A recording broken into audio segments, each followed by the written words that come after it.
Estamos de vuelta con Giro a la Derecha. Como les había comentado en el primer segmento, vamos a estar analizando los resultados que hubo en las elecciones de México el día de ayer, domingo, en donde, bueno, parece que el escenario no es nada alentador para los amantes de la libertad y los defensores de la institucionalidad. Para ello he invitado de vuelta a Arturo Herrera, ya lo conocen, economista. Bienvenido, Arturo, ¿cómo estás? Hola Esteban, un gusto estar aquí contigo y tu audiencia.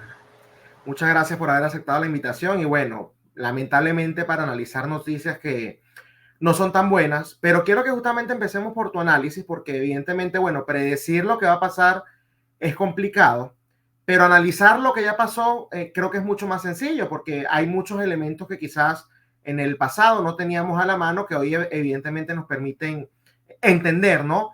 Por qué los resultados electorales del pasado fin de semana. A tu juicio, ¿qué fue lo que pasó? Porque, bueno, la señora Claudia Sheinbaum ganó las elecciones por paliza, no estamos hablando que fue algo cerrado, ¿no? Cuando había gente que estaba incluso sosteniendo la posibilidad de que Xochitl podía incluso ganar.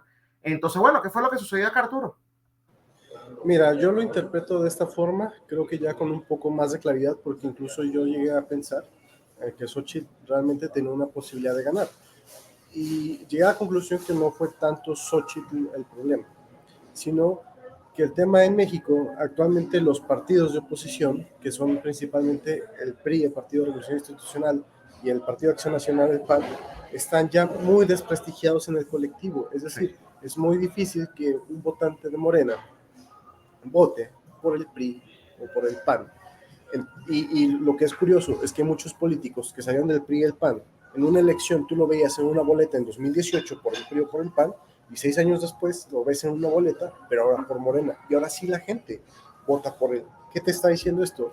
Pues que simplemente es un tema de branding. Actualmente en México, Morena es el partido político con el mejor branding, y el PRI y el PAN son los partidos que tienen el peor branding. Entonces resulta muy difícil que se gane una elección de esta forma, con partidos políticos ya completamente desprestigiados. Esa sería mi lectura más importante al respecto. En México el branding de los partidos tradicionales al menos, está completamente desprestigiado.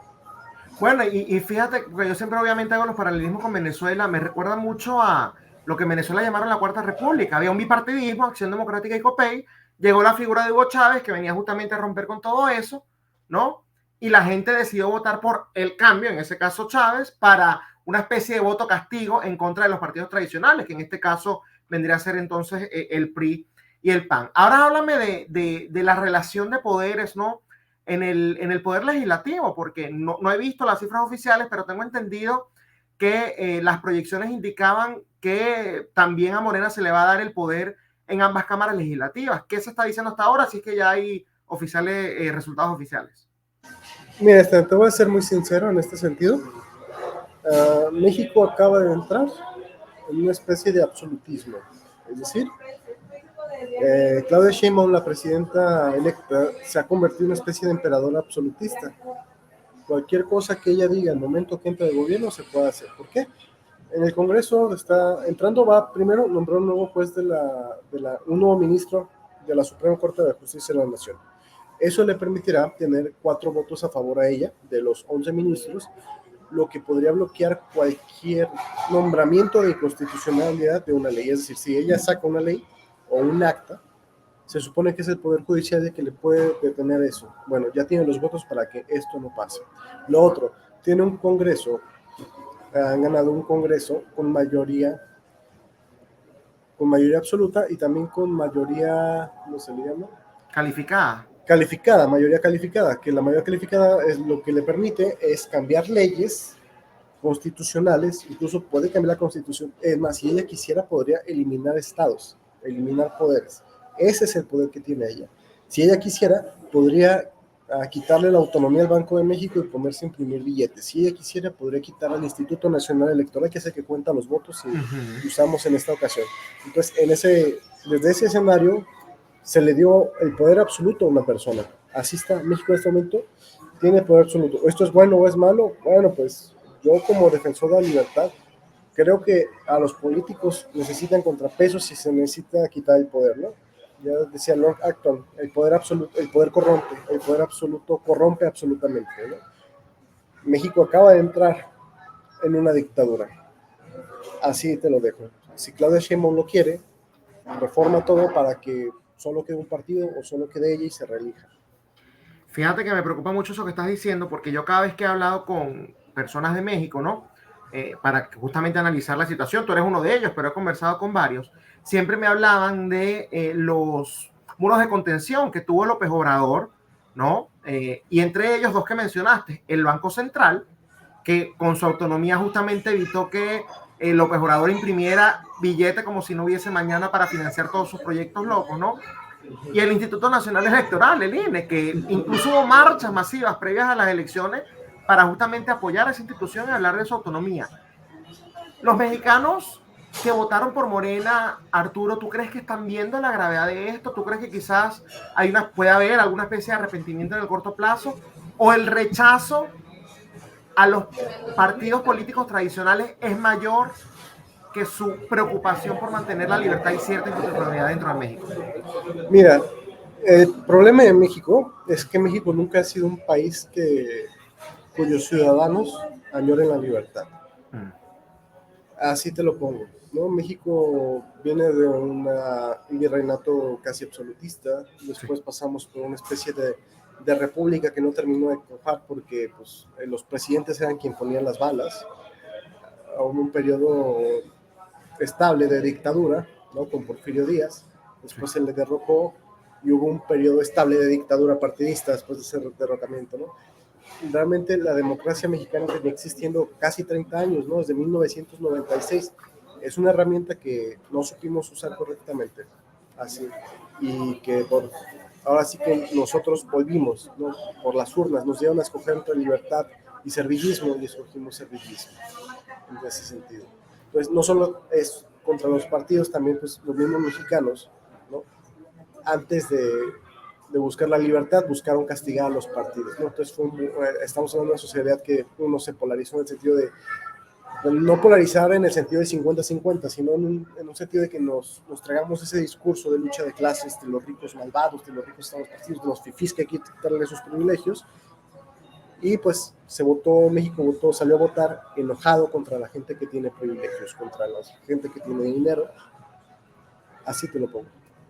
Y eso es bien complicado porque lamentablemente hemos visto que cuando este discurso cala, este discurso de resentimiento, bueno, la gente emite ese voto castigo en contra de los partidos y no se dan cuenta que es un voto castigo en contra de ellos mismos, porque cuando la situación empeore, los primeros afectados siempre son los más pobres, ¿no?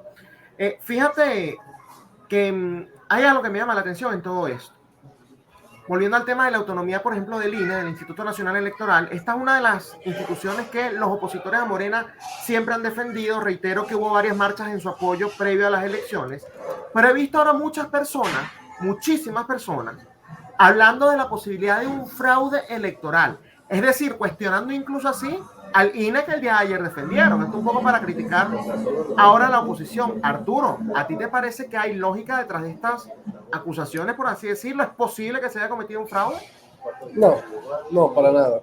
Algo que tristemente teníamos como país democrático, debido a justamente la dictadura que tuvimos por 70 años con el PRI, es que formamos un instituto electoral bastante sólido, bastante fuerte, el Instituto Nacional Electoral, hoy INE, antes IFE y próximamente tal vez Comisión Federal Electoral, dependiente de la Secretaría de Gobierno,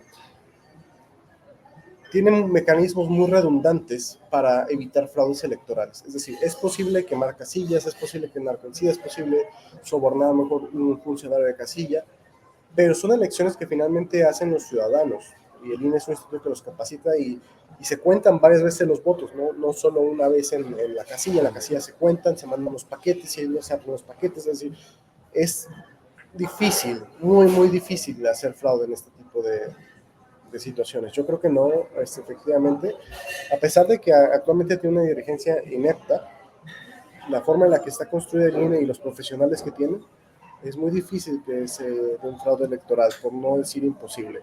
Y más, hablando ya de una diferencia de un 30% de ventaja entre un candidato y otro, dices, oye, pues, o sea, sí, a lo mejor un 5% o 3% sí te lo peleo, pero ya un 30% se me hace muy descabellado pensar en un fraude. quiero que hablemos justamente, fíjate, de estos mensajes, ¿no? Por el tema del fraude que te estoy mencionando. Porque la candidata de la oposición, Xóchitl Gálvez, ¿no? Había publicado esto en sus redes sociales. Hoy no te duermas, mantente atento y despierto. Los votos están ahí, no permitamos que los escondan. Quieres que te vayas a dormir creyendo que te ganaron, mienten como siempre. Y estamos hablando que esto lo hizo, bueno, fue un tweet tras tweet, para después salir en un video diciendo, ya yo le reconocí la victoria a Claudia. ¿Por qué ese lenguaje? Y después vi, por cierto, a Vicente Fox también diciendo que Claudia, la presidencia va a ser espuria, que era algo fraudulento y tuvo que borrar el tweet. ¿Por qué ese lenguaje y esas mentiras hacia los ciudadanos de hacerles creer de que realmente ganaron cuando, bueno, tú mismo estás diciendo aquí hoy que no fue así, que los mexicanos escogieron mayoritariamente seguir con el modelo de Morena? Bueno, es que acá en México los políticos, y esto es independientemente de cualquier partido, acaban las elecciones y se anuncian como ganadores, aunque no tengan todos los resultados aún. Es un vicio que tenemos acá realmente, ¿no? Y pasó aquí con Xochitl, y con el PAN, y con el PRI, y con el PRD, y con muchísimos. ¿No? Hay lugares donde no ganó Morena, y sin embargo los candidatos juraron que ganó. Es un mal aquí, ¿no? O sea, obviamente es como pelear hasta el último momento, aunque ya estén ahí los resultados. Fíjate que me estabas hablando del tema de branding y de hecho te vi en tus redes sociales, ¿no? Y creo que lo explicaste muy bien acá, que ya no se trata de la persona, sino del partido.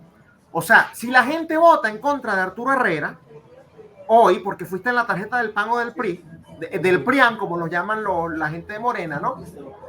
El día de mañana tú te cambias de partido con las mismas ideas, ¿no? Con exactamente el mismo modelo, las mismas propuestas, pero la tarjeta dice Morena, entonces hay probabilidades de que allí sí te voten.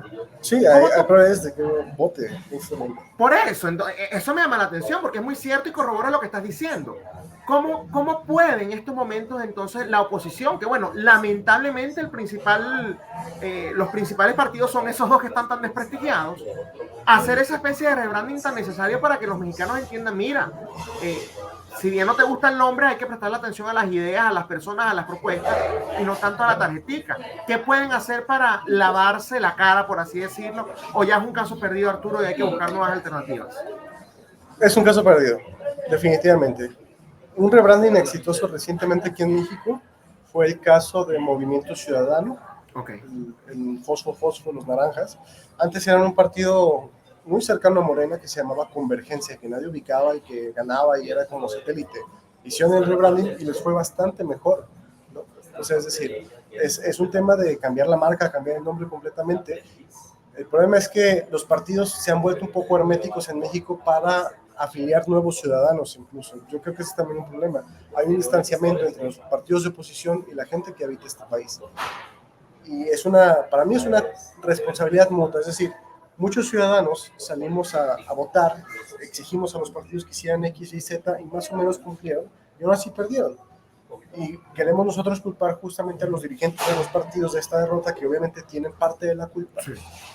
Gran parte de la culpa de esos cabrones ni siquiera deberían seguir en el cargo para mí.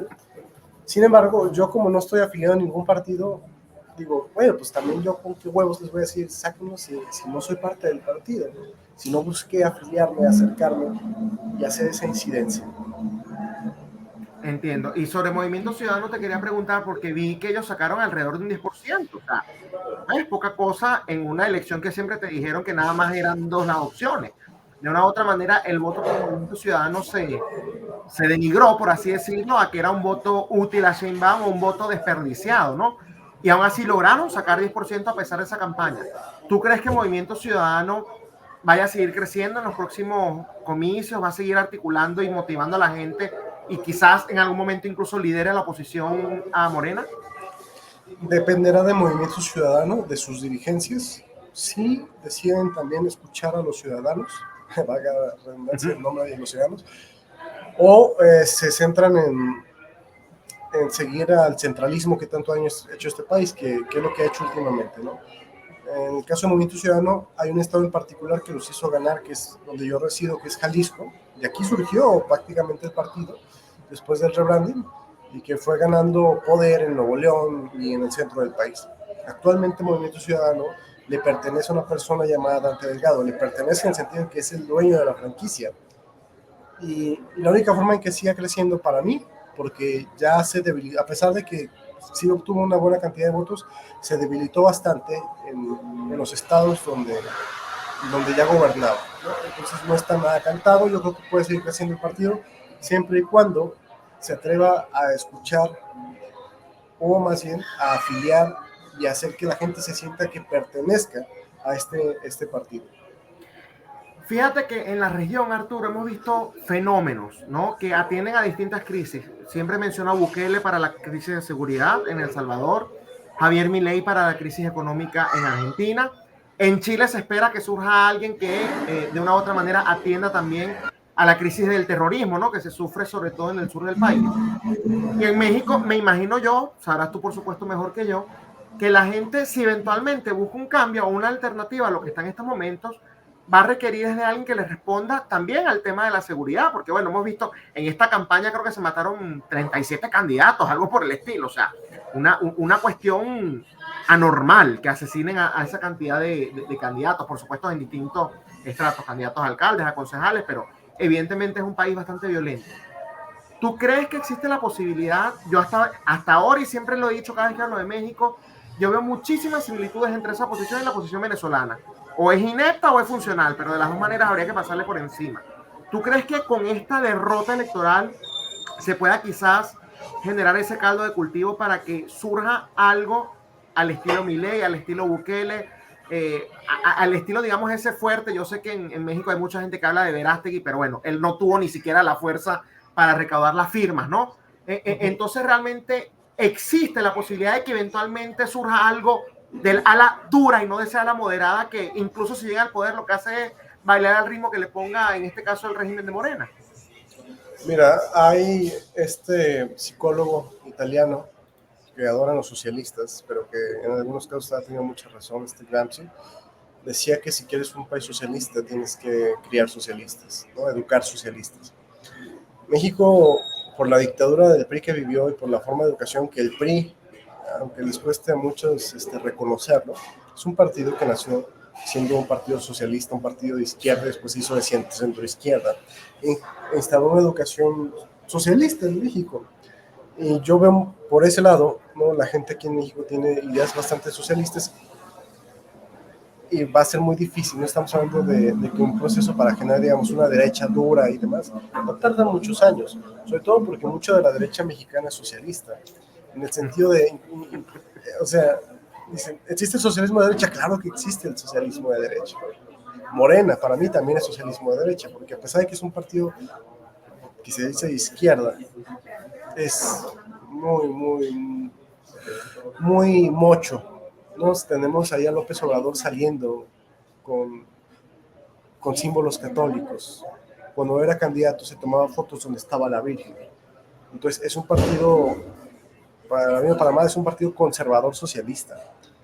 Entonces, por ese lado yo creo que lo difícil que surja una especie de derecha dura, y más cuando aquí la propuesta, por ejemplo, de Verástegui, era una propuesta no económica, era una propuesta religiosa. Es decir, yo soy el verdadero católico, sí. No es un yo voy a bajar impuestos, yo voy a permitir más libre portación de armas, yo voy a descentralizar la economía. No, era su único valor agregado que presumía era católico.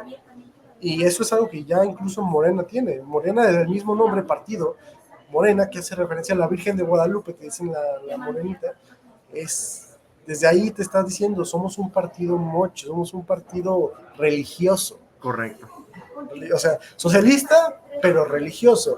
Y sí, hay casos incluso de socialismo cristiano. No está el caso de Jamestown, no Jamestown, o sea, una secta por allá en Estados Unidos que se hizo muy famosa porque se fue a Guyana y bastante gente murió con Kool-Aid. Entonces, por ese lado está difícil. Ahora, el tema de la violencia. México ya normalizó, me duele decirlo, pero ya se normalizó la violencia. Y la gente piensa, si tú no te metes, no te va a pasar nada. Claro. Es un pensamiento ya normalizado, que sí te pasa, aunque no te metes, te pasa.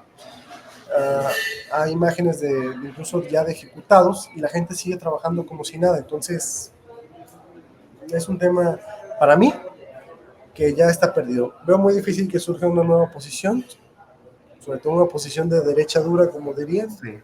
Tal vez una oposición religiosa, pero no de derecha dura, ¿no? Entonces, pero fíjate que no todo está perdido, porque con el tema de la educación, y ojo, tienes toda la razón, educan socialistas y vemos cómo los jóvenes terminan, los jóvenes y no tan jóvenes, ¿no? Apoyando este tipo de cuestiones. Pero fíjate que en Argentina, parte de la estrategia que utilizó el kirchnerismo, ¿no? Para, de una u otra manera, mantenerse ellos en el poder, fue legalizar que los jóvenes de 16 años pudieran votar. La lógica es, los jóvenes siempre votan a la izquierda, si nosotros hacemos eso es mucho más difícil que nos saquen del poder. Y sin embargo, Milei, con esa misma educación socialista, con todo ese contexto, ¿no? Logró conquistar esos votos que normalmente son favorables o que son las alas o las banderas que la izquierda siempre alza. Entonces, por esa parte no lo veo imposible. Sin embargo, bueno, sí me toca preguntarte, además de Verástegui, que bueno, fue ese fenómeno, como tú lo dices, religioso, ¿se ve alguna figura, sea por ejemplo alcalde, sea algo bajo, sea algo muy local, que tú digas, mira, si a esta persona se le diera la oportunidad, le podría hacer frente a todo este sistema entramado? ¿O es verdad que la oposición está huérfana de liderazgo en estos momentos, pero completamente, Arturo? yo creo que es eso, está huérfana. Y por lo mismo, no hay nuevos perfiles en la oposición. Si acaso, Enrique Alfaro, del gobernador de Jalisco, tuvo muy buen liderazgo al principio del sexenio, pero pues, fue apagando con el tiempo, no sé qué razones tendría. Pero actualmente yo no veo ningún perfil que pueda contrarrestar todo esto.